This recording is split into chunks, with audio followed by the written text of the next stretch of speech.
Well, thanks so much for Young America's Foundation for sponsoring tonight's lecture, and it's a pleasure to be speaking at YU, the only location I've ever spoken in where I may be the least frum guy in the room.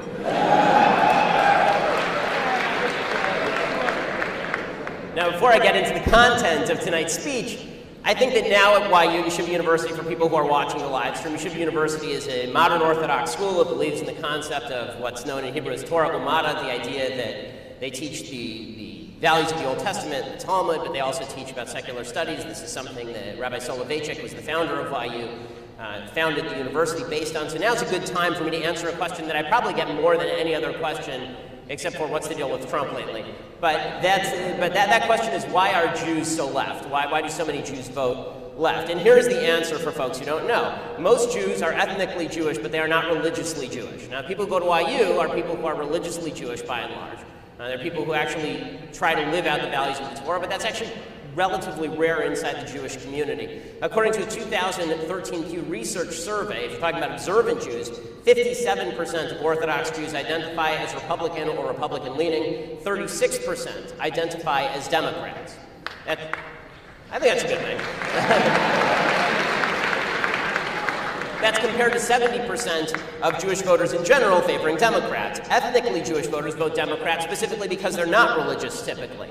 A Gallup poll from 2013 showed that just 41% of Jews professed a daily attachment to Judaism, just 32% said they attended services. So the real question isn't why so many Jews vote Democrat. The real question is why anybody would expect a largely atheistic group of high-income, college-educated white people in major urban areas not to vote Democrat. And by the way, Orthodox Jews are likely to become more Republican, not less, over the course of time as the parties continue to split on issues ranging from same-sex marriage and abortion to support of Israel. Torah Judaism does not support same-sex marriage, for example. Torah Judaism does not support abortion. The Rav said in 1975, this is a direct quote, "To me it is something vulgar, this clamor of the liberals that abortion be permitted. I consider the society of today as insane. If you kill the fetus, a time will come when even infants will be killed. The mother will get frightened after the baby will be born, and the doctor will say her life depends upon the murder of the baby. And you have a word, mental hygiene. Whatever you want, you can subsume under mental hygiene, and there is now a tendency for rabbis in the U.S. to march along with society, otherwise they'll be looked upon as reactionaries." That's what the founder of this university said. Torah Judaism does not support socialism. The Torah is intent on preserving private property, recommends a flat tax that caps at just above 20%. We're talking about Truma and Maser Sheni. For those in the secular audience, look it up. And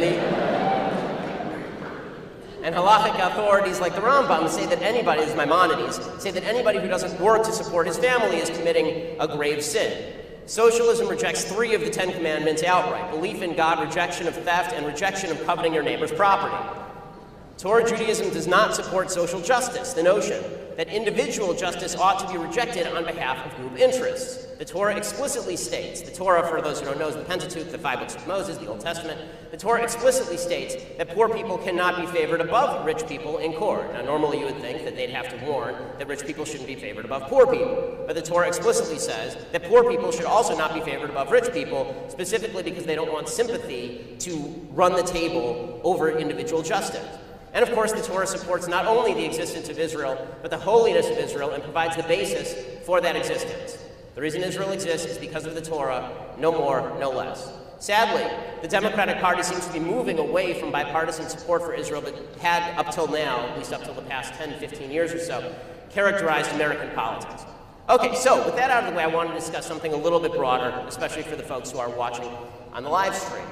And that's a big problem that's transcending left versus right now. It's a problem that afflicts American society as a whole. And here's the problem. The problem is we basically have nothing left in common. Our social fabric as a country, as a nation, it's being destroyed. Social fabric is what allows a country to operate. It's what allows commerce to operate.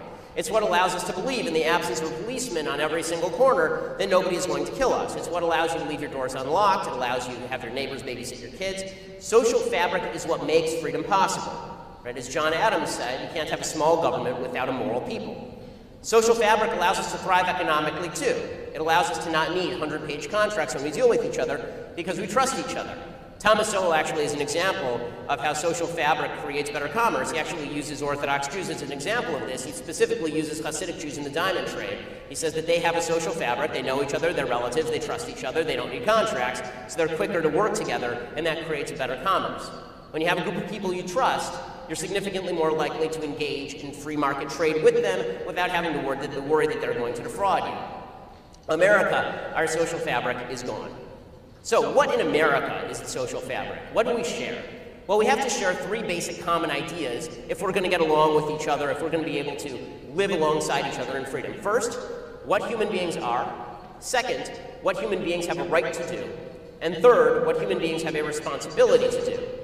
And the left doesn't agree with the right on any of these points. What humans are, what human beings have a right to do, and what human beings have a responsibility to do. So, on the right, the founders believed that human beings are imperfect and selfish and driven by self-interest. It's a very Judeo-Christian worldview, that human beings are not perfectible, human beings are human, we're capable of great good, and we're capable of great evil. The founders thought that Thomas Hobbes was basically right. Without government, man would revert to constant warfare. But they didn't think that the solution was a great and powerful ruler from the top, since those rulers would also be governed by that same self-interest. And that was John Locke's notion of limited government power. Nobody ought to be trusted with such power because human beings shouldn't be trusted. Another concept that you could have gotten straight from the Bible, the notion that you don't put your trust in men. Instead, the founders believed in structural checks and balances because they believed that human beings were capable of great good and also capable of great evil. Secondly, the founders believed in a certain concept of rights. The founders knew that it wouldn't be enough to have checks and balances. The second thing the founders believed about human nature is that we all had inalienable rights given by God. Again, this is derived from the notion that men are made in God's image, that we are individually made in God's image. It's something unique to the Judeo-Christian tradition. It was something that we brought to the world, this notion. But before that, there was talk, actually, in pre-biblical times about people being made in the God's image, but it was always the king. The king was made in God's image. The Bible was the first document, the Old Testament was the first document to say everybody's made in God's image, everybody has individual rights, everybody is an individual. Those rights couldn't be violated by a centralized government in the name of the collective. And limited government wasn't just a matter of practicality, it was a matter of morality, because you couldn't have a government that encroached on those individual rights. It would lose its reason for being. Those rights were basic and unchanging, the rights to be free of oppression, not the rights to somebody else's property, the rights to be free of somebody else violating your rights. Finally, the founders had some thoughts on what human responsibility entailed, what we owed to each other.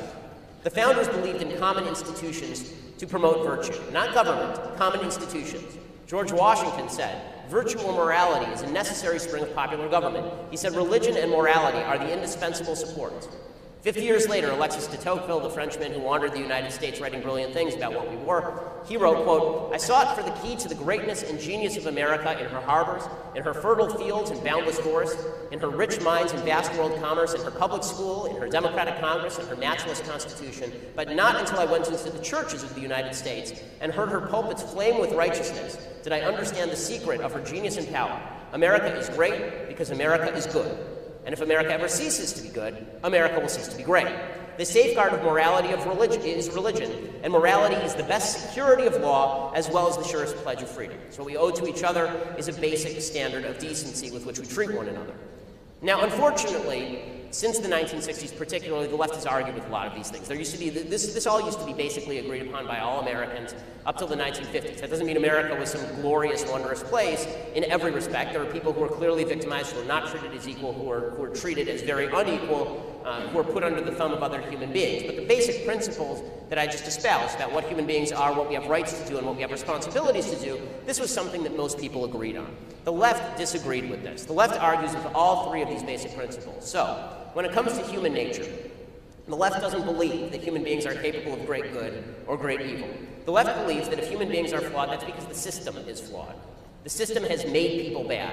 Right? This is what Marxism suggests. Marxism suggests that you're all widgets, and you're just a product of the evil capitalist system. So if you do something bad, then that's because capitalism made you that way. The free markets made you that way. Freedom made you that way. Thus, we have to overthrow it and build a fairer world. Human beings are bad because of Western civilization, which is evil, and was founded in racism and sexism and bigotry. Western civilization, you hear very often, is founded irredeemably on white supremacy. The reason that you have bad people, the reason you have individual races is because society broadly is racist. America is founded on this racism. And that white supremacy, that's what causes crime and poverty and inequality, not the fact that human beings do good things and do bad things, not the fact that some human beings commit crimes. No, the society at large is responsible for that, because if society were perfect, if you had a utopia, that would change the nature of human beings. This is the notion of white privilege that we keep hearing, particularly on college campuses from the left. And that notion, of course, is utter nonsense. The Declaration of Independence, the Constitution of the United States, they're founded on universal principles that apply to everybody, the principles that we just discussed. Just because human beings have come up short in the past in the United States, and of course they have, of course there's been discrimination against blacks and women and gays and Jews, of course that's true. That doesn't mean right now America is irredeemably racist or institutionally racist. Crime rates across different racial groups in the United States are crime rates not because America is this evil society that causes crime rates to happen, it's because there are individuals within society who are disproportionately grouped in certain areas who commit crimes. There's a very easy way not to go to jail. You worry about the criminal justice system being biased against black people, there's a very easy solution. Fewer black people should commit crimes. I know that sounds rough, but as individuals in a free society, that is the way things work. No one is forcing anybody else to commit a crime. If you want to avoid, you want to look at disproportionate rates of poverty. People like to attribute this to white privilege. Disproportionate rates of poverty are almost solely caused by the largest indicator, anyway, of intergenerational poverty, single motherhood. It's not white privilege that is causing black people to knock up other black people. It isn't. By the way, it's not white privilege causing white people to knock up other white people. The fact is that those rates have been increasing dramatically since the 1960s, and in those communities, poverty is sky high. And again, that has nothing to do with race. I mean, the fact is that 7% of black two-parent families are living in poverty today in the United States. 22% of white single-parent families are living in poverty in the United States. What happened to white privilege? Wouldn't you think that the white privilege system would have somehow found a way to benefit the white single mother? The answer is no, because again, individual decisions in a free society are generally responsible for the individual result. So, the notion that human nature can be cured only by a shift in society, that's something that the left believes, and therefore all blame lies with the system. And that's a pretty seductive idea, particularly for people who want to seize the society and use it for revenge. Right? And that's really what so much of politics has become now. You want to use the government as a giant club to wield in revenge at particular political groups, at particular identity groups. The left's solution to white privilege is government redistributionism, a new governmental system. If we were ever able to overcome the need for basic human resources, we'd all be great. And this is why you see, for example, Barack Obama and his administration actually suggested that the solution to ISIS was to give them jobs. Right? The reason that ISIS was murdering people wasn't because there are a bunch of people in ISIS who believe evil things and murder people. It's because they don't have jobs. It's because they live in a corrupt system. And if the system were just the secular humanistic system of Barack Obama with some high progressive tax rates and some solid bureaucratic jobs available for people who chop off people's heads, everything would be fine in ISIS land. The left also doesn't believe in the sort of founding notion of rights for individuals absent intervention. They believe that rights actually spring from the collective. So you only have a right to do a thing because the collective says you have the right to do a thing. It doesn't adhere to you as an individual from God. Instead, it comes from the state. They think that rights did not exist before government. Human beings don't have individual rights. We have things that the collective gives us. If we harm the collective, the rights disappear. And so the question becomes not what right do you have. It becomes not what right does the government have to invade your right to own an AR-15. The question instead becomes what right do you have to own an AR-15? The burden of proof is on you, the individual, to prove that you have a right. It's not on the collective to demonstrate why they should be allowed to invade your right. Right? This is why the left likes the French Revolution, because the French Declaration of the Rights of Man says, quote, "No body nor individual may exercise any authority which does not proceed directly from the nation. You cross the nation, you're in serious trouble." Justice Ruth Bader Ginsburg feels the same way. She says that if she had to create a constitution for a new country, she wouldn't use the Constitution of the United States. She says the South African Constitution is better, because it was a deliberate attempt to have a fundamental instrument of government that embraced basic human rights. What are those rights? Rights that come from the collective. The right to food, the right to housing, the right to health care and water and social assistance. But of course, those aren't rights. You have to make somebody do something in order to get those things. My wife is a doctor. You don't have a right to her health care. You don't. You have a right to access her health care if you can pay for it and she agrees to it, but you don't have a right to her health care. That's tyranny. It's involuntary servitude. You can't put a gun to my wife's head and tell her that she needs to care for you. But the left believes you can. When they say right to health care, that's what they mean. Because all rights spring from the collective, and my wife doesn't have the right to say as an individual, I don't want to do this. Only these rights, these positive rights, is what the left calls positive rights, as opposed to negative rights. Negative rights like the right to free speech, meaning that you don't get to invade my right to free speech. The left believes not in negative rights, they believe in positive rights, the right that you have to take something away from somebody else. Obama said the same thing. In 2001, he openly said he regretted that the Constitution was a charter of negative liberties. He hoped that the Constitution could be twisted in favor of these positive rights. And this is, by the way, what the left terms social justice, the idea that all rights spring from the collective. Right? If the collective trumps the individual identity doesn't mean anything. All that matters is the collective. You're not an individual responsible for your own behavior. You're a member of a group. You're either a member of a victimizing group or a member of a victimized group. If you're a member of a victim group, you have every collective right to steal from people who are in the victimizing group. Right? This is Mark Lamont Hill, who's a professor at Morehouse College. You see him on Fox News and CNN all the time. He says this means that only powerful people can be held accountable for social injustice. He says black people, for example, are not capable of racism. It is impossible for a black person to be racist. Now, that contradicts the evidence, which is that there are black people who are racist, obviously. In fact, there's a Pew poll from 2013, a Rasmussen poll from 2013, showing that more blacks thought that a majority of blacks were racist than thought a majority of whites were racist. So blacks fully acknowledge that some black people are racist, right? Just like whites fully acknowledge that some white people are racist. But the idea that blacks are incapable of racism, this springs from this social justice idea that you are a member of a collective group, you're not an individual responsible for your own behavior. Okay, finally, the left disagrees about responsibilities from human beings. To the left, the only responsibility you have is not to your neighbor, it's not to your family, it's not to your friends, it's to the state. Not just in terms of work or output, but in terms of allegiance. All allegiance to principle, that's meaningless. Allegiance to God, to family, that's an obstacle to your allegiance to the state. This is why all socialist states eventually try to abolish the church, because that's an obstacle. That's something you believe in, but it's not the state. You have no responsibility for your own action because you're a product of the system. You're not perfect. You'll never be perfect so long as we haven't achieved social utopia. Personal responsibility is an extension of white privilege.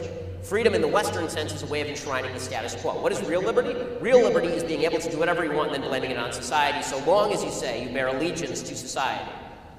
President Obama, in his second inaugural address, here's what he said. He said, being true to our founding documents does not mean we all define liberty in exactly the same way. This is the same sort of thing that Justice Anthony Kennedy, who was single-handedly responsible for redefining the Constitution, he said, quote, at the heart of liberty is the right to define one's own concept of existence, of meaning, of the universe, and of the mystery of human life, which is rather vague language. But this means that liberty has no real definition outside of stuff I want. Right? Liberty can be anything. Liberty can be this tree. Right? Liberty can be this orange. Liberty can be your car.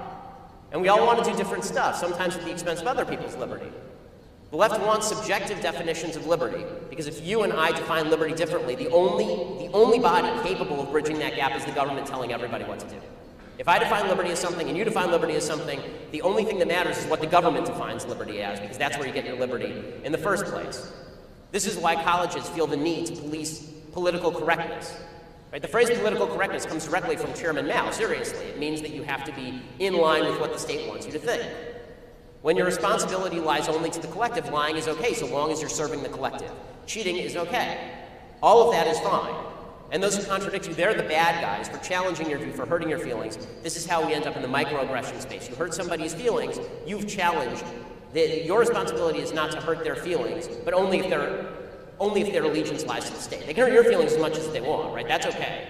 The left's going to hurt your feelings if you're on the right, because your allegiance isn't to the state. But if you are critical of anybody whose allegiance first and foremost is to the state, then you're in trouble, and then you have to be punished. The left bases its belief that government has to clamp down on all of us on the notion that individual subjective reality, your subjective view of reality, is more important than any agreed-upon objective reality. And this ends up in some pretty weird places. So the microaggression culture ends up in some pretty odd and dangerous places. My personal experience with this on a broad level is not just on college campuses, where I get routinely now riots at University of Wisconsin or at Cal State LA or Penn State. This happens actually fairly frequently now, but it's actually bled up. This notion that if you cross somebody's individual sense of identity, that you've done something deeply wrong, even if what you're saying is objectively true. So the clearest example for me is something that happened to me on CNN headline news. Would have been about a year and a half ago. So a show of hands, who here has actually ever watched CNN headline news? Yeah, that's the entire audience for CNN headline news. So CNN headline news was having a show about Caitlyn Jenner. And this is back when Caitlyn Jenner was the big story in the United States. Caitlyn Jenner was the great hero of all time. Caitlyn Jenner was, the only question was whether Caitlyn Jenner should be granted a hero's burial in Arlington National Cemetery at some point, or we should actually create an Elijah-like chariot to guide Caitlyn Jenner into the sky. That was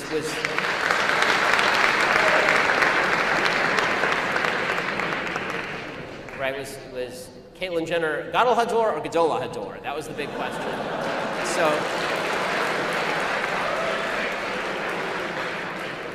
So CNN Headline News decided they wanted to do a segment on this. And they call me up because they look in the yellow pages in California and they look for conservative and I'm the only one. And they say, come on down to CNN Headline News, we'd like you to express your perspective on this particular thing, because ESPN was giving Caitlyn Jenner a heroism award. So for people who don't know, my perspective on transgenderism is pretty clear. Transgender people are unfortunately suffering from a significant mental illness that is deeply harmful, and it is not a solution to pretend that transgender people are the sex that they think they are in their head. Biology is biology. Men can't magically become women. Women can't magically become men. And when you lie to people by humoring their delusions, you're actually exacerbating mental illness. It's not a good thing. It's a bad thing.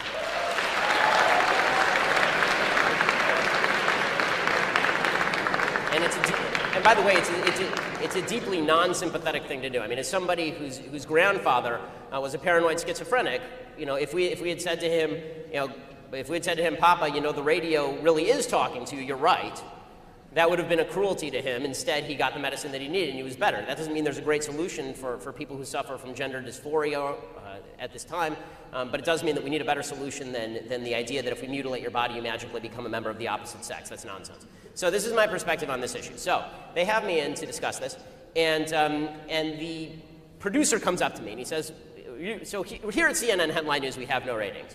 And I said, yes, I'm well aware. And he says, and we want to do something different tonight. We really want you to just express your opinion. We want to have a nice open debate about this. And by the way, I used to produce for Jerry Springer. It was at this point that I should have had second thoughts, but not so much. So we go out on this. Okay, sure. You know, you want me to express my opinion? You're going to get it. So we go out on the stage, and it's Dr. Drew's show. So it's Dr. Drew and Psycho Mike and some blonde woman whose name I can't remember. And next to me are three people, all of them of the left. And the debate begins. And the entire debate, beginning to end, is just how heroic is Caitlyn Jenner, right? Is Caitlyn Jenner more or less heroic than the men who stormed Normandy? Is Caitlyn Jenner, you know, fully deserving of the papacy, right? What should we give Caitlyn Jenner? And finally, they get to me, and I said, well, I don't see what's so brave, what's so heroic about this. This is actually pretty tragic, and the fact that everybody's sitting here humoring delusion doesn't seem to me to be helping the issue. I neglected to mention that the person sitting next to me was a transgender person, and which changed my view of this issue, not at all, because the facts are the facts. So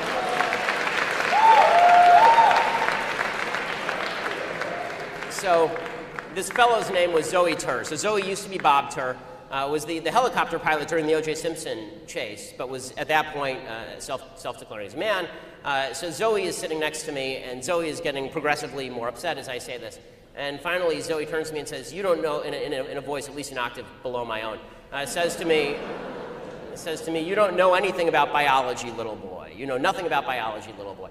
Just keep saying this. You don't know anything about it. I said, well, I know enough about biology to know that every single cell in Caitlyn Jenner's body has a Y chromosome, ironically with the exception of some of his sperm cells. And he just kept reiterating, you don't know anything about biology, little boy. And finally, I turned to him and I said, well, what's your biology, sir? It was actually, what are your genetics, sir? He said, you don't know anything about genetics. And it was the sir, I think, that set him off.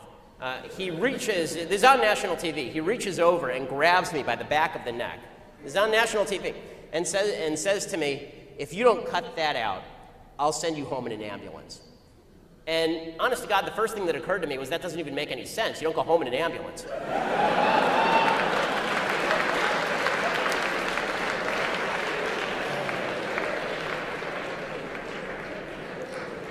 But what I actually said was, this seems mildly inappropriate for a political conversation. This seems mildly inappropriate for a political conversation.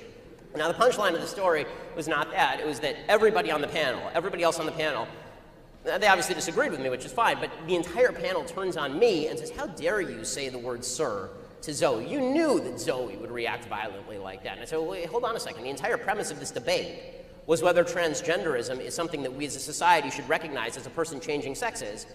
And now you're telling me that I can't say any of these things because it'll piss off Zoe? Like, I'm sorry, but I don't, that's when I said, facts don't care about your feelings, right? That's the reality of the situation.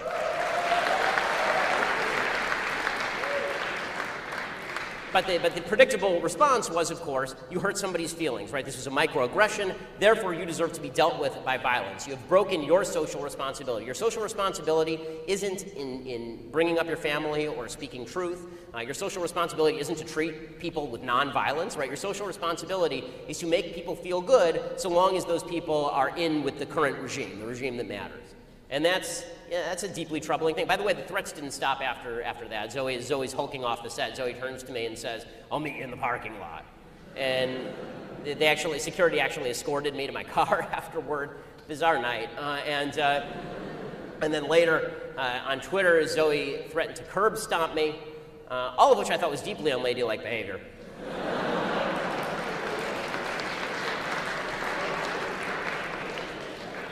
But here's the bottom line.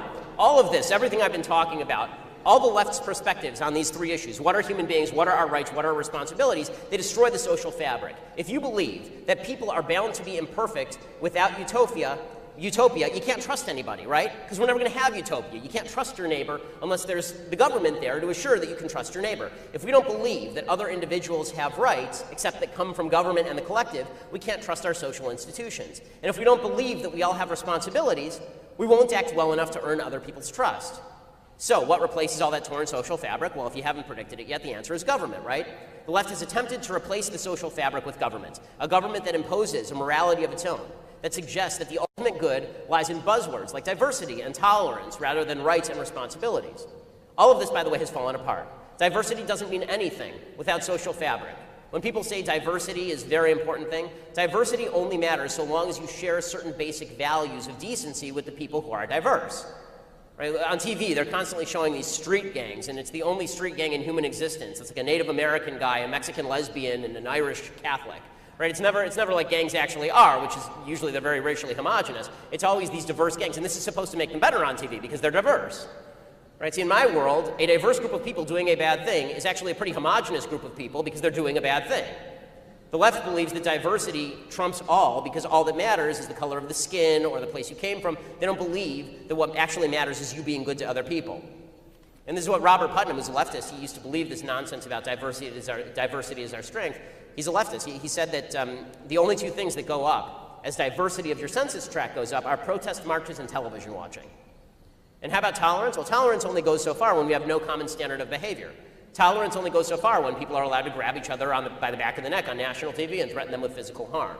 And so the government has to use force to encourage the social fabric. But it turns out that won't work either, because the government is also filled with corrupt, terrible people who want to abuse other people. In 2012, I was at the Democratic National Convention, which is a deeply creepy experience, and something they flashed up on the screen. They flashed up on this screen this slogan, "Government is the only thing we all belong to," which is, if that's not straight out of Orwell, I'm not sure what is. Except we don't belong to the government because the government isn't a giant thing. It's a bunch of other people who are using their power to do things. Right? John Locke was right. If you don't trust people, if we have no social fabric, you certainly can't trust a government made up of people who have all the power in the world to harm you. So what happens when the social fabric breaks down? Well, you get poverty. You get crime. You get illegitimacy.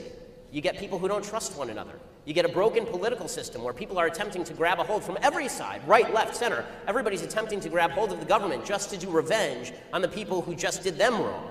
That's what the government becomes. That's what our presidential elections become. It's no longer about common principles of freedom and liberty. It's no longer about a government that respects your individual rights and thinks that you have social responsibilities to each other in the absence of government. Instead, it becomes, this government will do X for me. This government will protect me. I'm a member of a victim group. And the social fabric means nothing. You can't live with your neighbor if you know your neighbor is attempting to use the government gun to leverage you into doing things. This is dangerous stuff. Because when people don't have a social fabric, they revert to tribalism. The vast majority of countries on the planet in human history have been tribal countries. Tribal countries are violent. Tribal countries are usually deeply poor. Tribal countries are countries where there is no overarching philosophy that says you can join us if you believe X, Y, and Z. It just breaks down according to race, according to tribe, according to ethnicity. And that's dangerous stuff. See, this is the thing that anti-Semites don't understand about Jews, right? It's not just that Jews are some sort of ethnic tribe. This is why I started off with the notion of why are Jews left. Okay, Jews are not just an ethnic tribe. The fact is that ethnic Judaism means very little to me, other than it's a precondition for being able to observe, right? That's about it. The fact is that Judaism is a philosophy. If it weren't a philosophy, it wouldn't have done the world any good. There are plenty of tribes. Plenty of tribes all over the world. They live, they die, they fall, they rise. Judaism is about much more than that. The Judeo-Christian ideal is about much more than that. Western civilization is about much more than that. But when the social fabric that is built by those things breaks down, all you end up with is the primitive tribalism that drives most societies. The country breaks down into halves. It breaks down into segments. So all of this is what's happening. So what can we do to fix that? Well, as I say, the solution is not a government-imposed solution from above. It's not Hillary Clinton telling us that she can save us all with government so long as we give her the power, or Barack Obama saying that he can fix our souls if we give him the power to heal the planet and make the ocean tides recede. It's not Donald Trump saying he can solve alone either. Right? It's not tribalists of the left claiming morality doesn't apply to them because morality is just a tool of white privilege, as so many members of Black Lives Matter seem to say. It's not tribalists of the right suggesting Western civilization is the exclusive preserve of white Europeans, as people on the despicable alt-right suggest. The solution is a return to the values that we talked about at the beginning: personal responsibility, communal standards based on a notion of God-given rights and small government. We agree to leave each other alone, and we agree to act in ways that don't require a government to crack down on us. All this sounds pretty simple, but it's not. It means that we don't have the right to anyone else's services, anyone else's property, anybody else's approval. It means we can't use the government as a club for our own priorities. All we have is the right to be left alone. It means we have to act decently rather than blaming society for our individual problems. And that's not a universal view. That's going to require some proselytization. That's going to require people like you. It's going to require people who are watching this to go out and actually proselytize for these values. You know, I preach decency and then I get protested. I mean, this literally happened at University of Wisconsin. I spoke about decency and people were chanting shame at me and the crowd was chanting back at them decency. If that's not a juxtaposition, I don't know what is. But decency, the notion of individual decency, is something that has to be taught. If you act like a mensch, you should be treated like a mensch. If you don't act like a mensch, you are just making the way for a government to crack down on you. And if we don't do the right thing, society is going to rip itself apart. So let's be the beacons. Let's revitalize the only set of values that has eternal truth: personal responsibility, individual liberty. Let's do it individually. Let's do it as a community. The power is in our hands if we choose to be proactive rather than defensive. We're not going to save the country by electing one man or one woman, particularly not somebody who thinks they can use the government to reward friends or punish enemies. We're going to save the country ourselves. Thanks so much. Happy to take questions.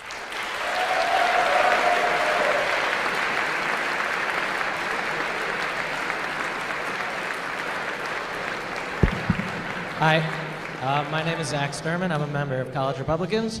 What we're going to do is we're going to form a line to my left here, going up the aisle for those who want to ask questions.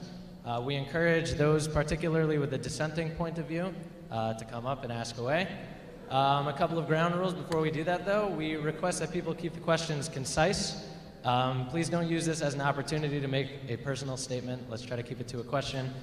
We saw most of the room's personal statements on Facebook this week, and I think we've all had enough of that, so let's try to keep it just to questions. So if everybody could just form an orderly line up the side here, we can get started with Q&A. Yeah, so this is the fun part, guys.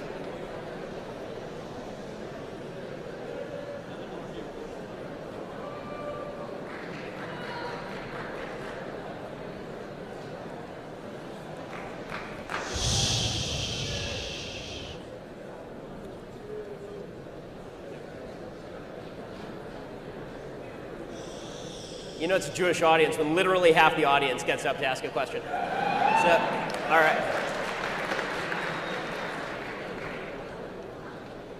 Hi, Ben. Thanks for coming. I'm a leftist. Well, thank you for coming. I appreciate it.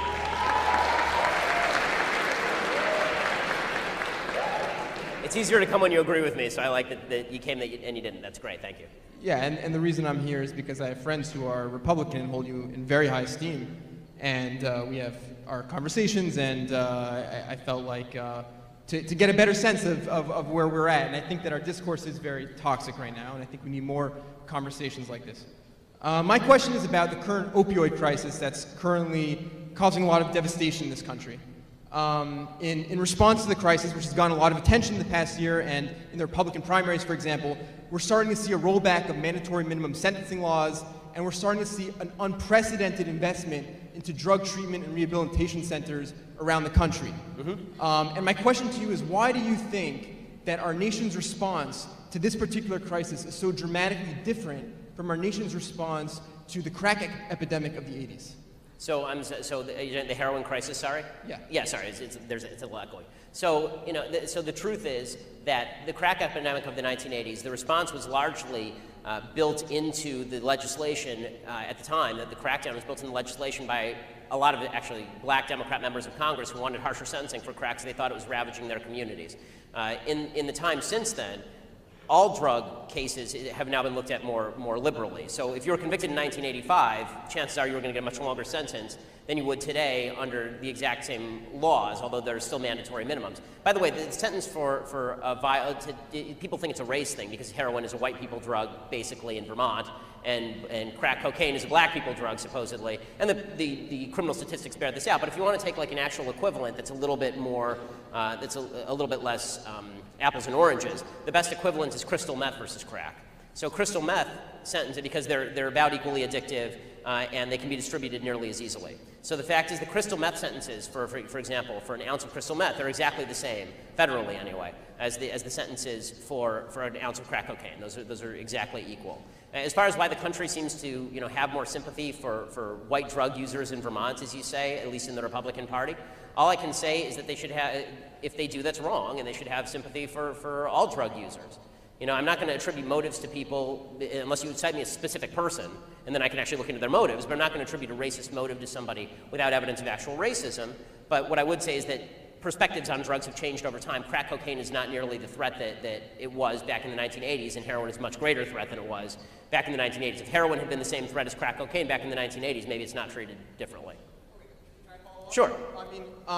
First of all, I think the question that we're dealing with here is a question of how to solve a problem. Okay, it's a very practical issue. You have people like Jeb Bush and Kasich making the argument that we shouldn't see addiction as a moral failing, but rather we need to see it as a mental illness. And the question is, when you have addiction in a community, what are the correct approaches? You have Ted Cruz gave a very moving speech during the Republican primaries about losing his sister to addiction. Jeb Bush has a daughter who's been in and out of rehab and has been arrested for possession. I recently lost a neighbor of mine in West Hempstead to a heroin overdose, okay? And so do you understand then why, when there's this linking of arms and there's this question that we ask ourselves, like what kind of society do we want to live in? What kind of suffering do we want to allow our people to endure?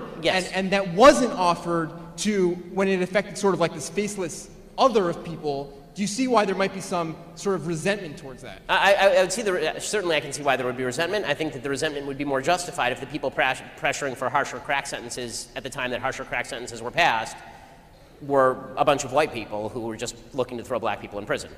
Right? Which seems to be the premise of your question. By the way, the idea that drug users are the ones who are largely in prisons is not true. The fact is that most of the people who are in prison for drug possession pled down from drug distribution. So that's kind of a different story. I think that what you're seeing is actually now a pretty stark dichotomy between how politicians are treating drug use and how politicians are treating drug distribution, which I think is fair. I think that if you're distributing drugs, that has externalities. If you're using drugs, that seems to be whether you call it a personal moral failing or an addiction problem. That has to be solved differently than somebody who's actually going outside a playground and distributing drugs to 12-year-olds.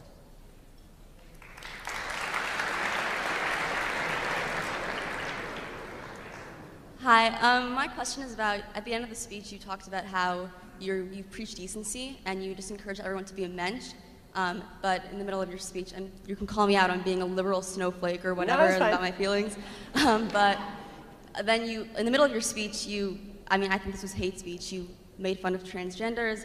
Well, I made fun of one person who grabbed me by the back of the neck and threatened me with violence, to be fair. I mean, yes, but also Caitlyn Jenner. And you seem to be making,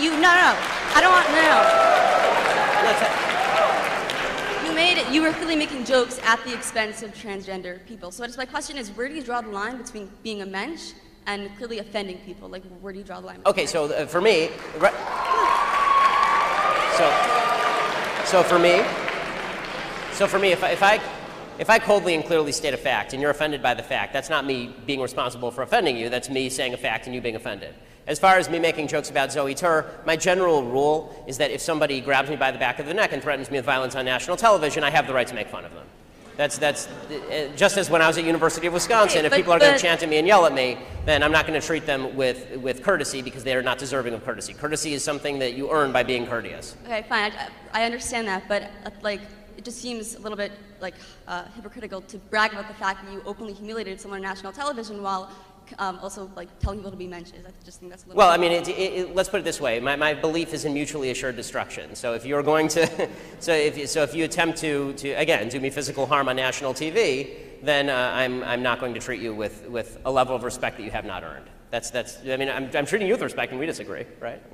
So, because you're courteous. So thank you for that.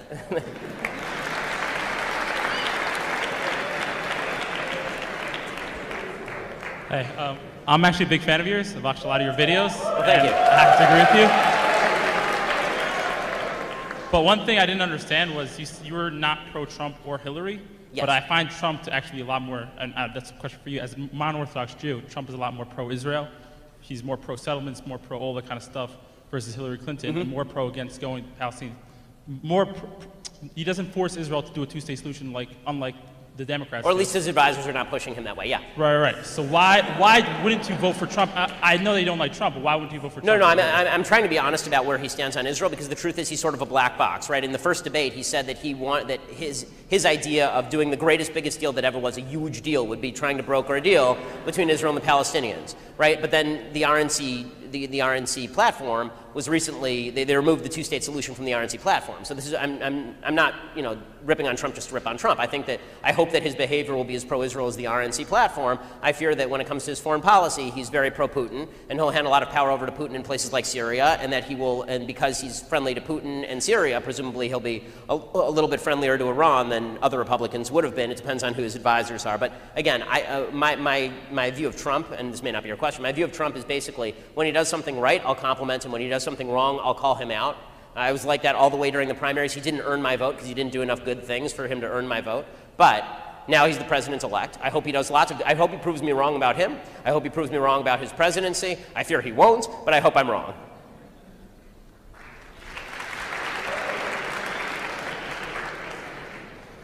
Hi.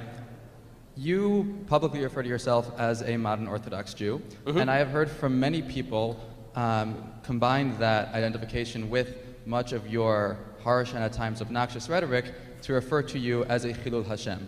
I would like to know how you would respond to such an accusation. I mean, there are plenty of Orthodox Jews who in the past would be called, people who disgrace the name of God, for people who are watching on the feed and don't speak Hebrew, people insult me all the time, and that's the way it is. If you don't like it, you're wearing a kippah, so argue. That's all. I mean, what can I do? I mean, if people don't like my rhetoric, you're free to criticize it. It's a free country. I mean, I don't know what you want me to say other than that. It's not a question about facts and who's right and who's wrong. It's a question of public perception. If you are perceived as a religious Jew who is an obnoxious person, then people get the image that God wants people to be obnoxious. Well, by whom? I mean, there are people who disagree with me who consider me obnoxious. There are people who agree, obviously, who think I'm not obnoxious. So all I can do is speak the truth as I see it, and that's all.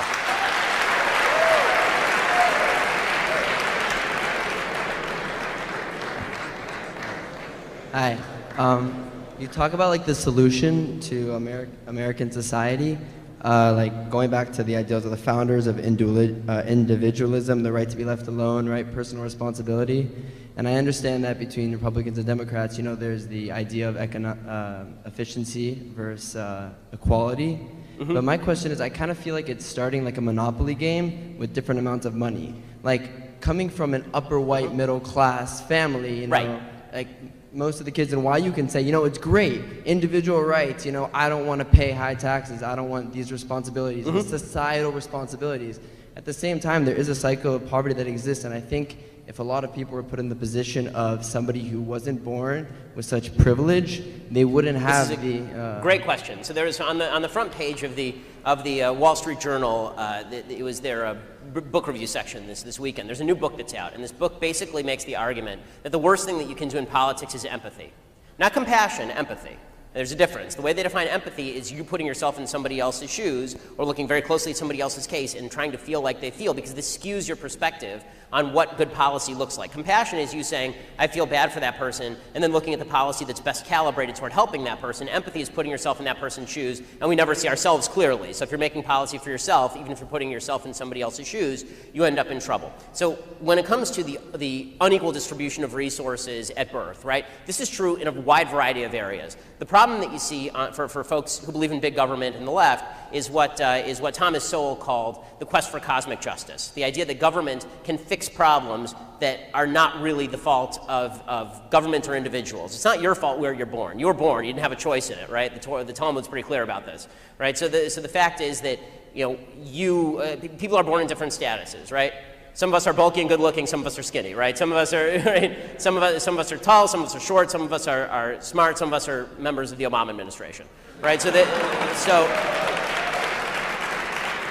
But that unequal distribution of resources is not something that can be cured by a government that is not omnipotent and not all-seeing, right? The fact is that you have to tell me who has a better shot at success in America, a person who's born into great wealth but stupid, or a person who's really smart and hardworking. Hardworking, by the way, is something people are born with to a certain extent, and born middle class. Right, and you can't. It doesn't break down clearly on the basis of race. It doesn't break down clearly on the basis of income. There's still tremendous income mobility in the United States. The fact is that when people talk about the top 1%, for example, that's a different set of people every year. I've been inside the 1%. I've been outside the 1%. Right. The fact is that hopefully a lot of people in this room at some point will be inside the 1%. As you get older, the chances of you being in the top 1% significantly increase. The idea that government can come in and right all wrongs is just it's a fallacy, and what you end up doing is invading individuals' rights. So when I say equality, what I'm talking about is equality of rights. The government can't guarantee equality of opportunity because, again, the government isn't God, and God didn't make the world that way. But, right, the poor will always be with you. But the idea that the idea that government's job is to guarantee that nobody infringes on your rights and that we all have equal rights, that's something that the government is instituted to do. It's not instituted to do justice by taking my money and giving it to you, for example, or if you and your friends vote to take my money and give it to you, that's still theft.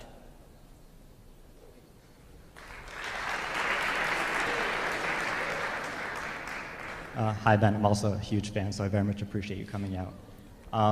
So I watch a lot of your podcasts and your previous speeches, and even from your speech now, you seem very optimistic about the future of conservatism in the United States. But if you just look at how things have been going, I mean, the last 2 times that Republicans won their first term, they didn't win the popular vote. And Trump didn't even win based on conservative values. He won because of nationalistic and anti-establishment, and basically by just not being Hillary. And I just don't see how there's a future, whether it's on larger issues like socialism, which the entire millennial generation seems to be mainstreaming, or on specific issues like BDS, like the numbers just don't seem to be there or getting there. Well, I think that the biggest mistake that conservatives make, and this is why I think conservatives lose elections, it's actually something I think Trump is good at, but in a really not great way, is Trump speaks the language of political morality. So with Trump, there's always good guys and bad guys. That's actually how people see the world. Paul Ryan is a worse politician than Donald Trump. He actually is, because Paul Ryan is somebody who talks about efficiency and whether this program is going to work or not, and whether this program has the best ROI, return on investment.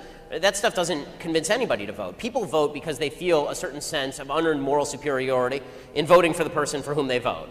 Right? They feel like a better person for having voted a certain way. So a lot of people felt better this election cycle for not having voted for that crook Hillary.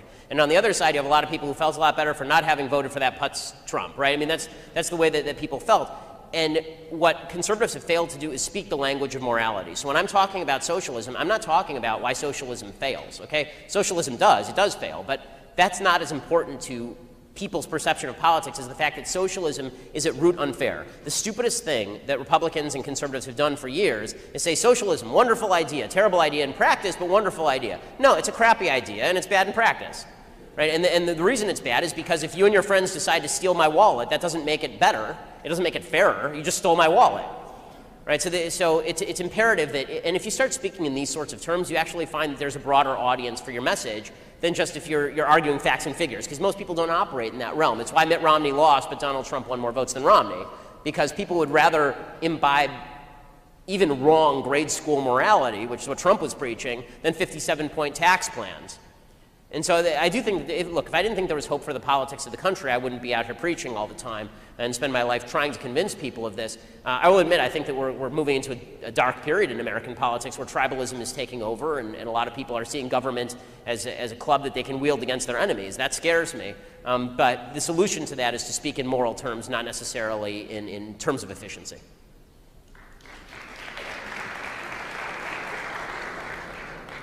Hi there. Howdy.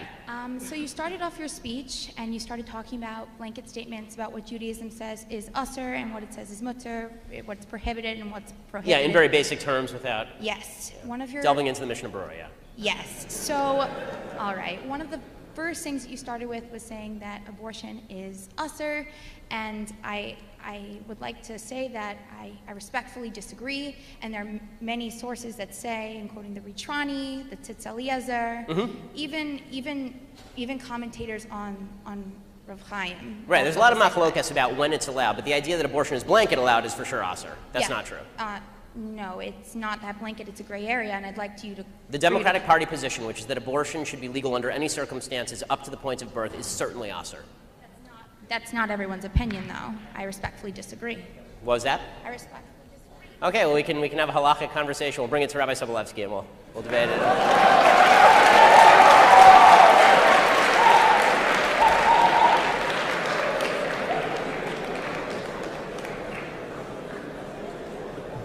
I mean, look, that was not the Rav's position, okay? It wasn't. I mean, it just... Hi. I'd like to ask, does being a white-skinned Jew make one white? And if not, what would be the pros and cons of a Jew trying to fit in white society? Okay, so I'm not sure the purpose of the question. I don't tend to group people along racial lines because race is at least somewhat arbitrary. I mean, Jews have been considered white and then not considered white. David Duke today tweeted the Jews are not white, which is fine with me, I don't care. Well, in that case, let me rephrase. Do you think that Jews benefit from quote-unquote white privilege? Well, I think that if you believe that American society is inherently biased toward white people, then the answer would probably be yes, if you think that you can take off your kippah and cut your hair and not wear a beard and, pass.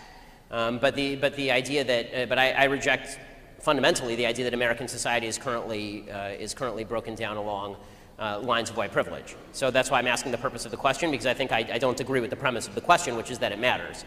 Meaning, the fact is that Asians are the most specifically successful group in America, and they don't pass for white very often, last I checked, and they're doing better economically on an average level. The per capita income in the Asian American community is higher than per capita income even in the white community. And that is there Asian privilege in the United States? Maybe Jews should start trying to pass as Asian if we really want to get away with it.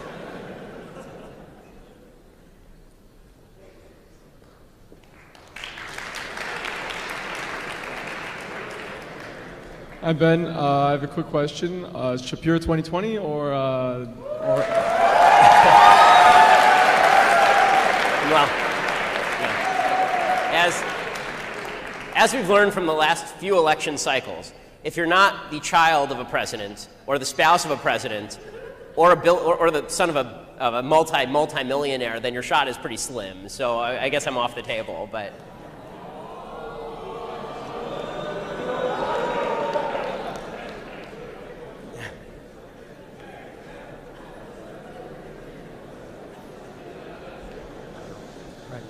You said that black people are responsible for their own actions, but would you argue that there are... I mean, I argue that all people are responsible for their own actions, right, not just black people, to be fair. But there is a certain part of society which actively works against them in certain states, not New York, but a lot of Republican states have... Well, I mean, the truth is there's more segregation in states like New York than there is actually in southern states. The North has a very flattering view of itself. I mean, if you look at actually living patterns and where demographics live, the fact is, like Boston, significantly more segregated than most parts of Mississippi. But sorry, go ahead. So your question was? My question is that they were enslaved and they're still. Yes, of course. Still is the question, right? So I've never denied, and I would never deny, because it would be idiotic, that blacks have been historically discriminated against in America in an unbelievable way, from slavery to Jim Crow. Of course, that's true. Jim Crow was ended in the 1960s. The Civil Rights Act was passed in 1964. Last time I checked the calendar, it's now 2016. So it's been quite a while. And the fact is that the poverty rate in the black community was alleviating much more quickly before the rise of the Great Society, during Jim Crow actually, than it has since then. To take another example, as I said, the single greatest indicator of intergenerational poverty is single motherhood. The increased rate of single motherhood is certainly not due to discrimination. And the proof of that is that during Jim Crow, the actual single motherhood rate in the black community was 20%. Today it's in excess of 70%.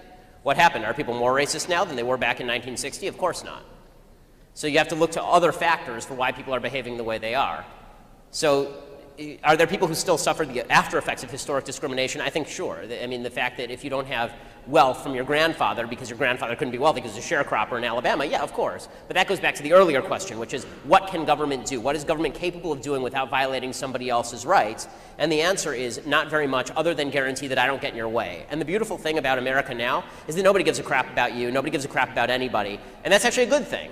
Like, I don't think that I don't spend my nights trying to determine how I can keep people down. And nobody really in America does very much. And because of that, as long as people are leaving you alone, in a free country, it's your obligation to make your way. Now, I think that there's a myth that goes around that people can make it from poverty to extreme wealth in a generation. That happens, it does. And the fact is that according to the statistics, if you're in the bottom 20% of income earners, 95% of the people in the bottom 20% of income earners will be outside the bottom 20% of income earners within 15 years, according to the IRS statistics. That said, it's, rising to wealth as a family unit, for example, usually takes multiple generations. I mean, most of our great-grandparents, when they came here, were dirt poor, and now most of the people in this room are probably not, right? And so the fact that there is a delay in that process for a lot of black folks is tragic and horrible, but it doesn't mean there's a shortcut, not in a free country.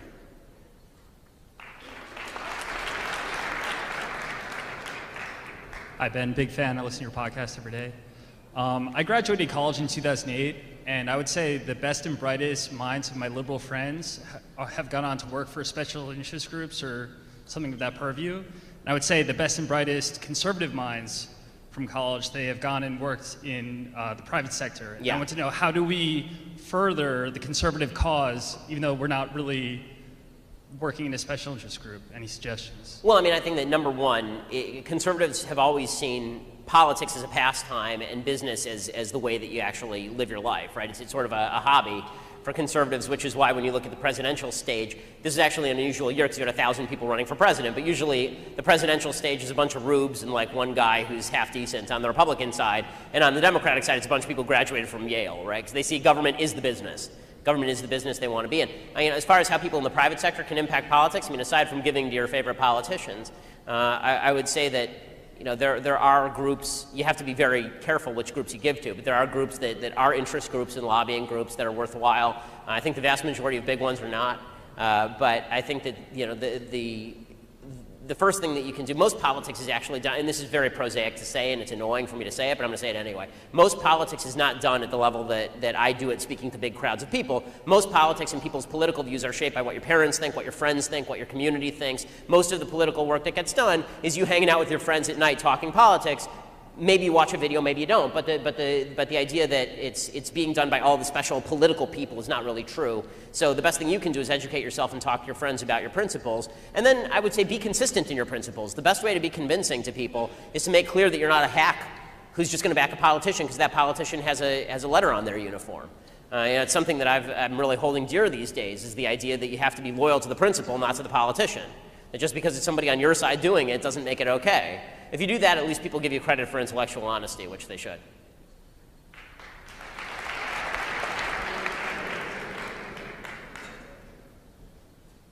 You talk about personal responsibility, and the first ever government social program is PAYA, which we Jews are responsible for, which was backed by a Sanhedrin and then backed by a monarch.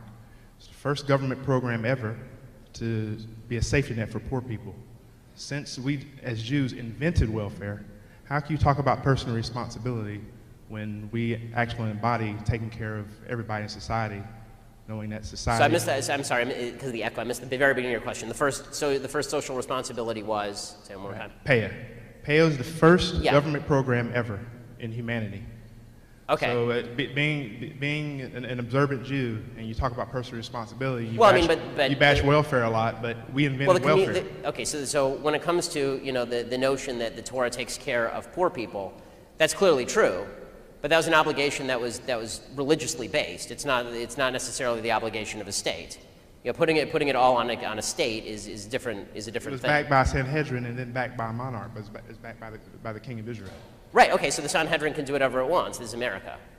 So I mean, the notion that anything that the Sanhedrin did is therefore applicable at all times to all situations is clearly not true. I mean, it says in Rambam, for example, that the Malach could actually go, the king, the Melech, he could actually make whatever rules he saw fit in order to make the kingdom run. It doesn't mean that a law that he applied at a certain time is necessarily applicable for all time.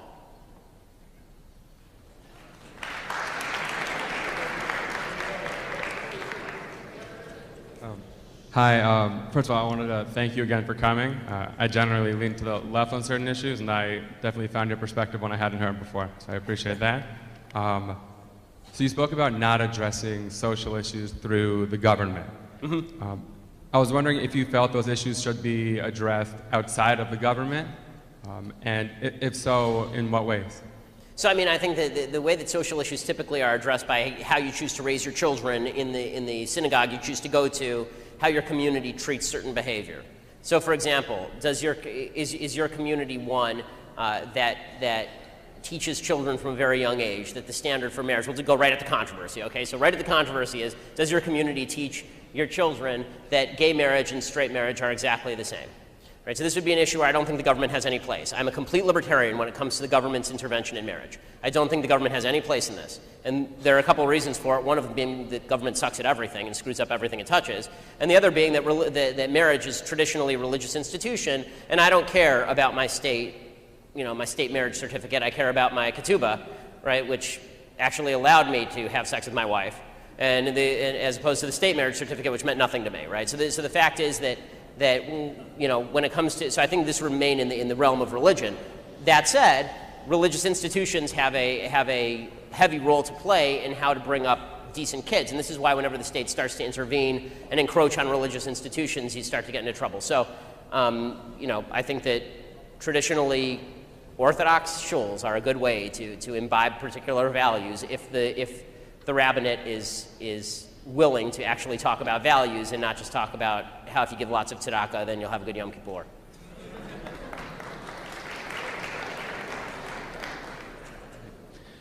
Assuming the Messiah would come tomorrow and want to set up a Davidic monarchy or something like that, would you try to build a coalition and try to make a constitutional democracy with the Electoral College and all that fun stuff? So, there's a question. So, okay, now, so one of the problems that I have, speaking of a place like YU, is that I have a feeling that if I start getting into the things that I would do in the time of a Davidic monarchy, there may be points where I'm accused of apikoursis, heresy, so blasphemy. So, I'm gonna shy away from the time of the Davidic monarchy. All I can say is the same thing that Winston Churchill said, which is that democracy is the worst system except for all the others. And in my view, Shmuel's warning to the Jewish people about the problems of a monarchy were well-founded. Monarchy was short-lived and not particularly effective.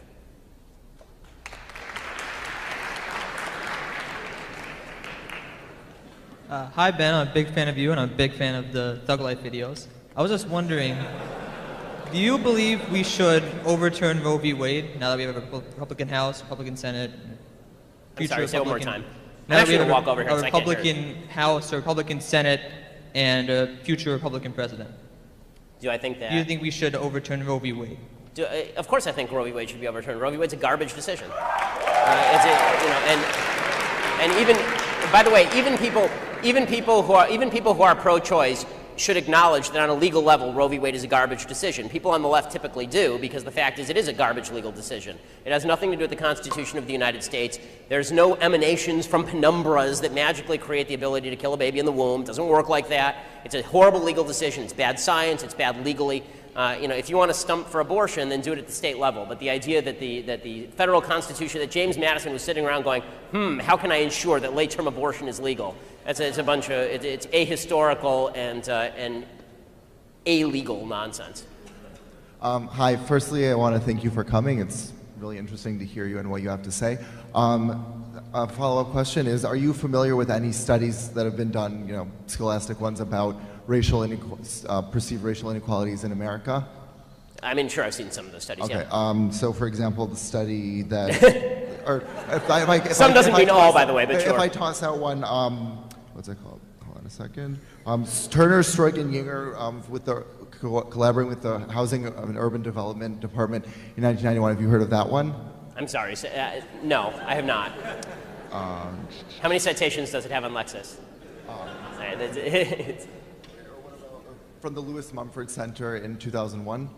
I mean, if you cited me the results, I'm probably more familiar with the results than the name of the study. Okay, the results from the first one I mentioned, in that they looked at net estimates in difference in discrimination between minority versus white majority groups, and they looked at both ways in which minorities seem to be at an advantage in terms of housing, in terms of not being discriminated in housing, versus whites being discriminated against in housing, and they found that there was no significant difference in between those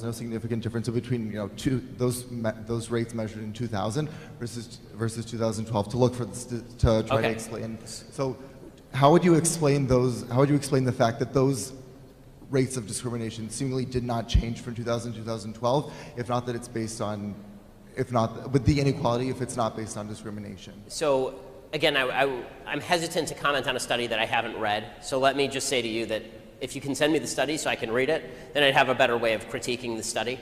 I'm going to leave it at that because honestly, I would love to answer it, but I really don't want to say false things about a study that I haven't read. I'd be happy to address the broader question about housing discrimination, but I can't. I'll have to plead ignorance on a study you pulled off your phone. Hi. So recently at the YU election watch party, a student who's from the South brought out a Confederate... Okay. Yeah, no, I don't think I've said anything yet. I'm aware of this controversy, yeah. Oh, you are aware? I'm aware of the controversy, yeah. Okay. So yeah, I'm wondering what your views are. Okay, so my basic view on the guy who wore the Confederate flag is that it may be ill-advised to do so in New York, but the idea that anybody who wears the Confederate flag is by necessity a white-bread racist who wants to murder black people is a bunch of crap. Okay, that's...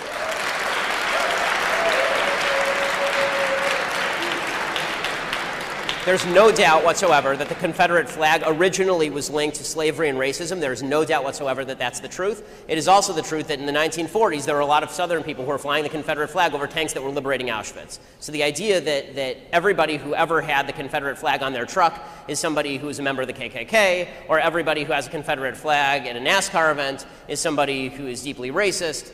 Again, this is putting the onus on people. This is suggesting people are racist without evidence. I mean, the flag means a lot of bad things to a lot of people for a lot of reasons, and I fully understand that. But to cast aspersions at people who do that when it is in fact a cultural totem in a lot of parts of the South, it's like when people. I hesitate to make a comparison because there really isn't one. But all I will say is that the quick overreaction that, oh my God, he's got a Confederate flag, dude must be burning crosses in his spare time, that's nonsense.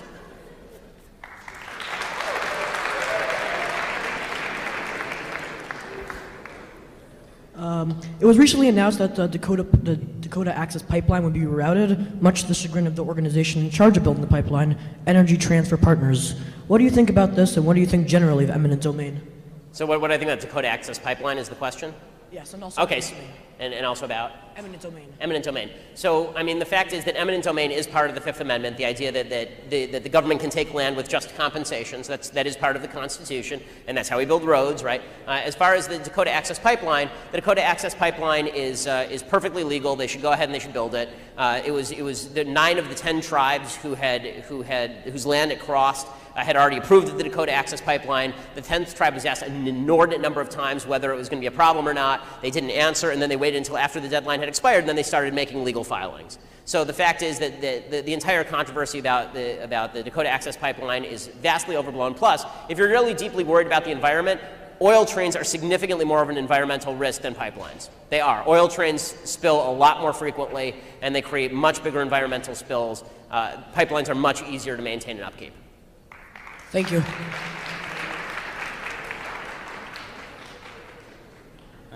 Liberals often say that their legacy is the legacy of civil rights, women's rights, workers' rights, voting rights, etc., and the legacy of conservatism is everything against that. Especially they like to mention like the 1960s about how LBJ, how he was part of the Democratic Party, and this is when all the Republicans became racist and all the racist and Democratic. Yeah. So how would you respond to this? Okay, so the idea, so this is a very famous kind of leftist nostrum, which is the idea that the parties flipped places in the 1960s.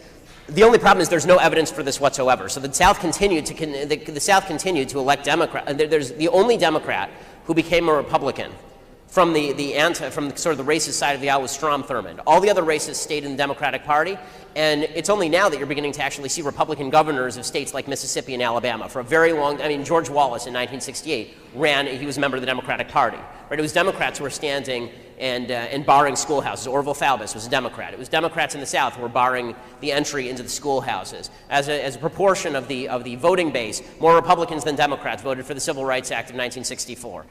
The idea that Republicans suddenly just went racist and Democrats suddenly went non-racist, there's no evidence to suggest this. Dinesh D'Souza has a movie out where he actually discusses this in detail.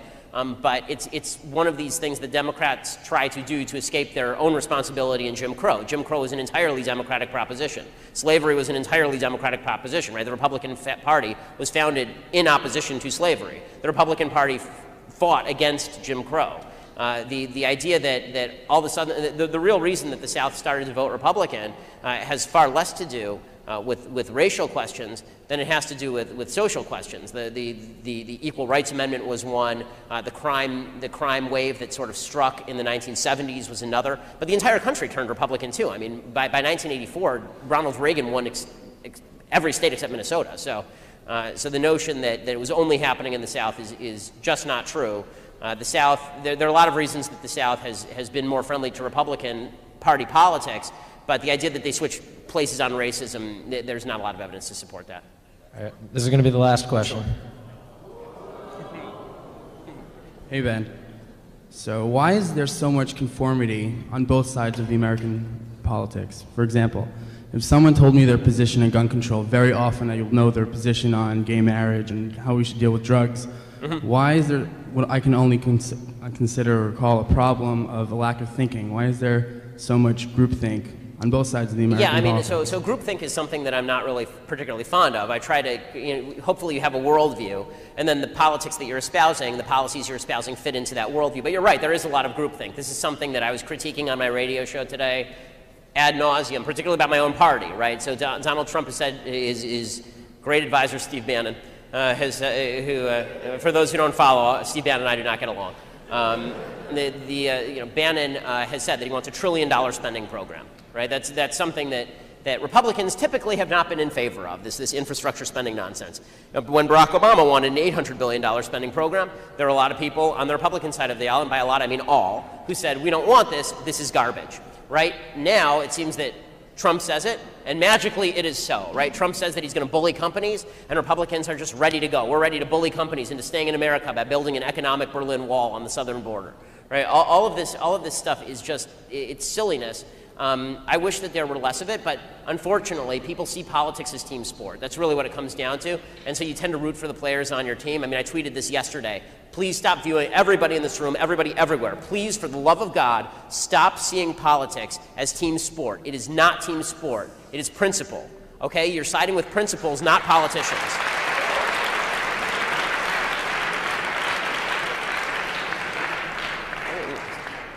Yeah, you can ask what, What do we do to combat it? Just don't do it, right? I mean, I think that the easiest way to avoid groupthink is by preaching against groupthink and saying groupthink is unacceptable. And it is unacceptable. Just because somebody in your party does something doesn't mean you have to embrace that position, right? You can hold positions that are adverse to your party's position. You can say that politicians in your own party are scumbags. We have plenty of them, right? So does the other side. You can take a position that reflects your own views about the world, and I hope that if everybody did that, we'd have a much better country, because then at least we'd be arguing on honest grounds about what we believe, as opposed to just defending the person in the jersey. And this is why Jimmy Kimmel's able to go out and literally read Donald Trump's policies to Hillary voters, and they all go, that sounds like a brilliant policy so long as he says they're Hillary policies. It's why Donald Trump is able to win over Republican voters by preaching things that Hillary Clinton, if she preached them, we'd be losing our minds over, right? I mean, the fact that Donald Trump is engaged, the fact that there was a question about his, imagine for a second, Hillary Clinton is elected, and Chelsea Clinton is suddenly brought in for all of the private meetings, and also talking about donations to the Clinton Foundation at these meetings. Right? The right would go nuts over this, clearly. Donald Trump does this with Ivanka, or at least allegedly does this with Ivanka, and everybody on the right goes, what big deal? At least he's not Hillary. This is the death of politics, it's the death of principle. We ought to be holding politicians accountable. They work for us, we don't work for them. I don't owe my allegiance to Trump, he owes his service to me as a citizen of the United States. Thanks so much. I appreciate it. Second, what human beings have a right to do. And third, what human beings have a responsibility to do. And the left doesn't agree with the right on any of these points. What humans are, what human beings have a right to do, and what human beings have a responsibility to do. So, on the right, the founders believed that human beings are imperfect and selfish and driven by self-interest. It's a very Judeo-Christian worldview, that human beings are not perfectible, human beings are human, we're capable of great good, and we're capable of great evil. The founders thought that Thomas Hobbes was basically right. Without government, man would revert to constant warfare. But they didn't think that the solution was a great and powerful ruler from the top, since those rulers would also be governed by that same self-interest. And that was John Locke's notion of limited government power. Nobody ought to be trusted with such power because human beings shouldn't be trusted. Another concept that you could have gotten straight from the Bible, the notion that you don't put your trust in men. Instead, the founders believed in structural checks and balances because they believed that human beings were capable of great good and also capable of great evil. Secondly, the founders believed in a certain concept of rights.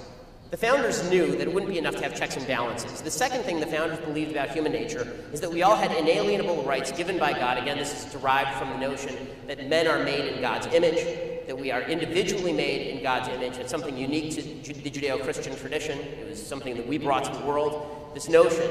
But before that, there was talk, actually, in pre-biblical times about people being made in the God's image, but it was always the king. The king was made in God's image. The Bible was the first document, the Old Testament was the first document to say everybody's made in God's image, everybody has individual rights, everybody is an individual. Those rights couldn't be violated by a centralized government in the name of the collective. And limited government wasn't just a matter of practicality, it was a matter of morality, because you couldn't have a government that encroached on those individual rights. It would lose its reason for being. Those rights were basic and unchanging, the rights to be free of oppression, not the rights to somebody else's property, the rights to be free of somebody else violating your rights. Finally, the founders had some thoughts on what human responsibility entailed, what we owed to each other. The founders believed in common institutions to promote virtue, not government, common institutions. George Washington said, "Virtue or morality is a necessary spring of popular government." He said, "Religion and morality are the indispensable supports." 50 years later, Alexis de Tocqueville, the Frenchman who wandered the United States writing brilliant things about what we were, he wrote, quote, "I sought for the key to the greatness and genius of America in her harbors, in her fertile fields and boundless forests, in her rich mines and vast world commerce, in her public school, in her democratic Congress, and her matchless Constitution, but not until I went into the churches of the United States and heard her pulpits flame with righteousness did I understand these words. No one is forcing anybody else to commit a crime. If you want to avoid, you want to look at disproportionate rates of poverty. People like to attribute this to white privilege. Disproportionate rates of poverty are almost solely caused by the largest indicator, anyway, of intergenerational poverty, single motherhood.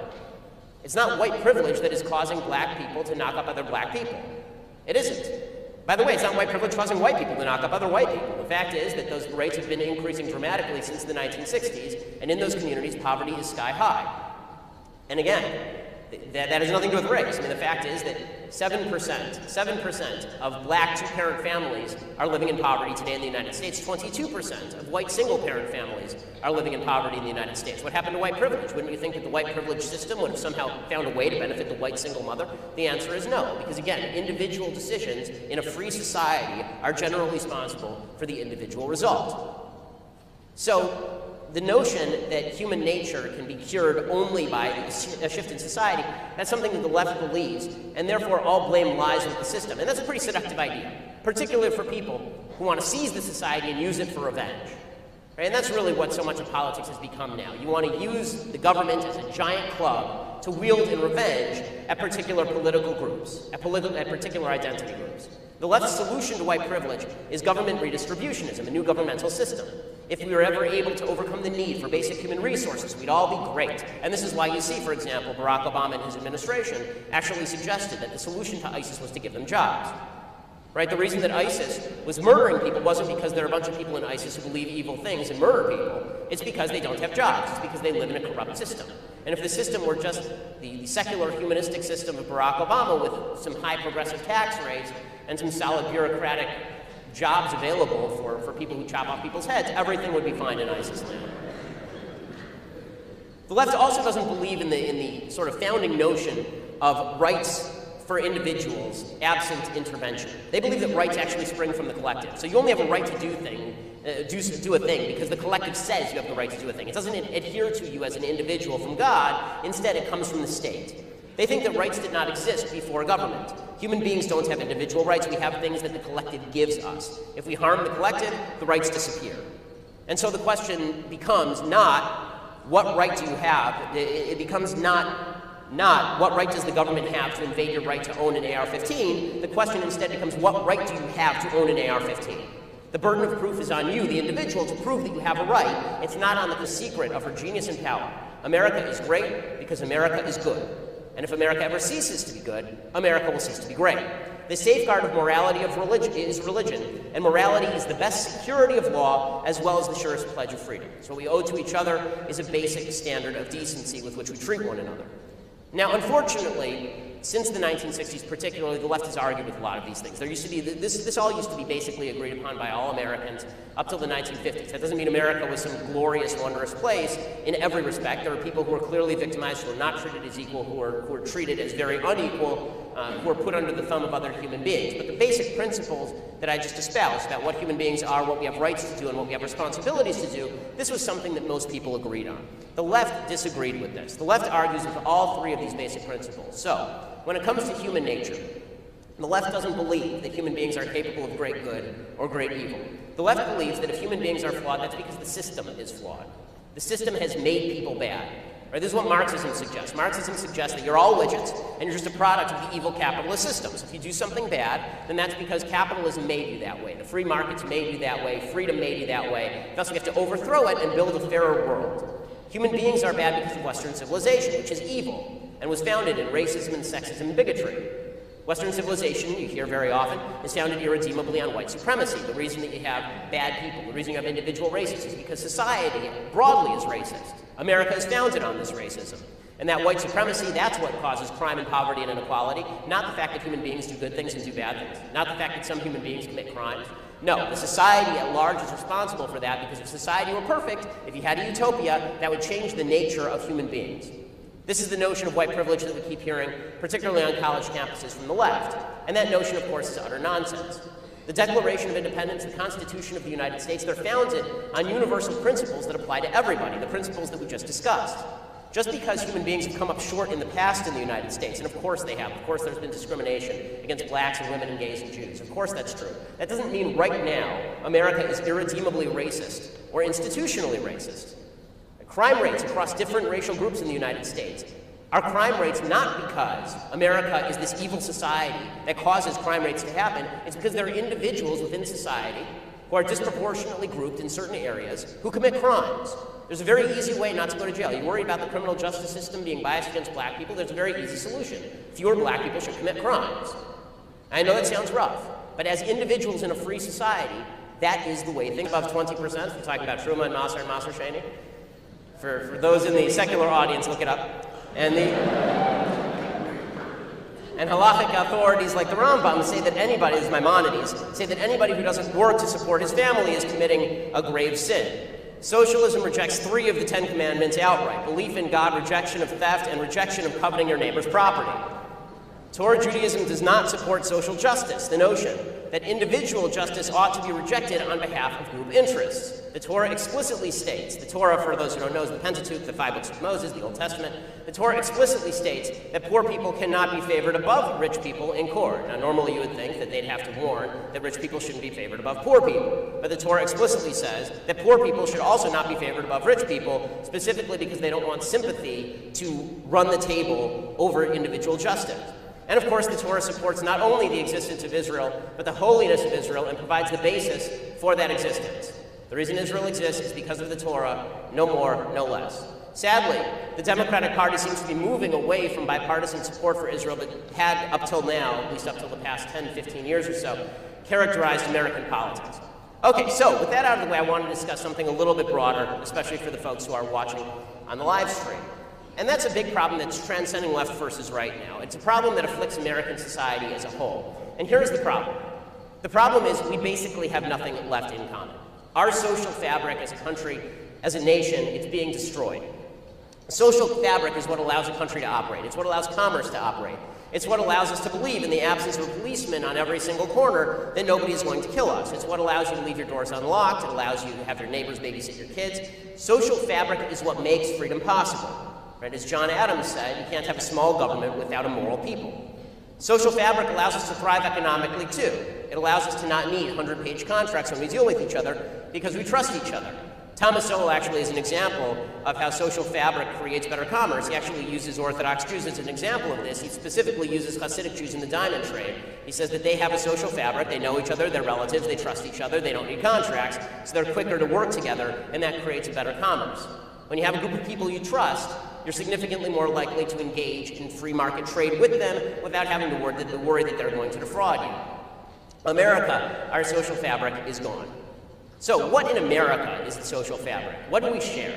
Well, we have to share 3 basic common ideas if we're going to get along with each other, if we're going to be able to live alongside each other in freedom. First, what human beings are.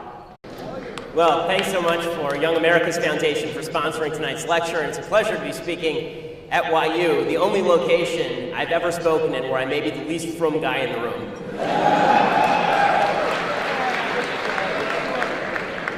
Now, before I get into the content of tonight's speech, I think that now at YU, Yeshiva University, for people who are watching the live stream, Yeshiva University is a modern Orthodox school. It believes in the concept of what's known in Hebrew as Torah Umada, the idea that they teach the values of the Old Testament, the Talmud, but they also teach about secular studies. This is something that Rabbi Soloveitchik, was the founder of YU, founded the university based on. So now's a good time for me to answer a question that I probably get more than any other question, except for what's the deal with Trump lately. But that question is, why are Jews so left? Why do so many Jews vote left? And here's the answer for folks who don't know. Most Jews are ethnically Jewish, but they are not religiously Jewish. Now, people who go to YU are people who are religiously Jewish by and large. There are people who actually try to live out the values of the Torah, but that's actually relatively rare inside the Jewish community. According to a 2013 Pew Research survey, if you're talking about observant Jews, 57% of Orthodox Jews identify as Republican or Republican-leaning, 36% identify as Democrats. I think that's a good thing. That's compared to 70% of Jewish voters in general favoring Democrats. Ethnically Jewish voters vote Democrat specifically because they're not religious typically. A Gallup poll from 2013 showed that just 41% of Jews professed a daily attachment to Judaism, just 32% said they attended services. So the real question isn't why so many Jews vote Democrat. The real question is why anybody would expect a largely atheistic group of high-income, college-educated white people in major urban areas not to vote Democrat. And by the way, Orthodox Jews are likely to become more Republican, not less, over the course of time as the parties continue to split on issues ranging from same-sex marriage and abortion to support of Israel. Torah Judaism does not support same-sex marriage, for example. Torah Judaism does not support abortion. The Rav said in 1975, this is a direct quote, "To me it is something vulgar, this clamor of the liberals that abortion be permitted. I consider the society of today as insane. If you kill the fetus, a time will come when even infants will be killed. The mother will get frightened after the baby will be born, and the doctor will say her life depends upon the murder of the baby. And you have a word, mental hygiene. Whatever you want, you can subsume under mental hygiene, and there is now a tendency for rabbis in the U.S. to march along with society, otherwise they'll be looked upon as reactionaries." That's what the founder of this university said. Torah Judaism does not support socialism. The Torah is intent on preserving private property, recommends a flat tax that caps at just